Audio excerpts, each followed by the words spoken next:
ലൈംഗികാരോപണം നേരിടുന്ന BJP MP Brij Bhushan Sharan സിംഗിന്റെ അടുത്ത അനുയായിയെ ഗുസ്തി ഫെഡറേഷൻ പ്രസിഡന്റായി തെരഞ്ഞെടുത്തതിന് പിന്നാലെ ഗുസ്തി താരം സാക്ഷി മാലിക് വിരമിച്ചത് കേന്ദ്ര സർക്കാരിനെതിരെയുള്ള ആയുധമാക്കാൻ ഒരുങ്ങുകയാണ് കോൺഗ്രസ്.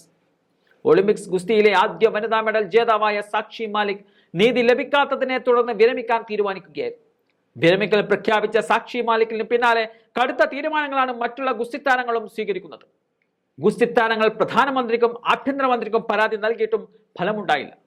സംഭവത്തിൽ BJP സർക്കാർ മൗനം പാലിക്കുന്നതെന്നും വനിത കൂടിയായ രാഷ്ട്രപതിയും അതുപോലെ ലോക്സഭാ സ്പീക്കറും രാജ്യസഭാ അധ്യക്ഷനും പ്രതികരിക്കാത്തത് എന്തുകൊണ്ടെന്നും കോൺഗ്രസ് നേതാക്കൾ ചോദിക്കുന്നുണ്ട്.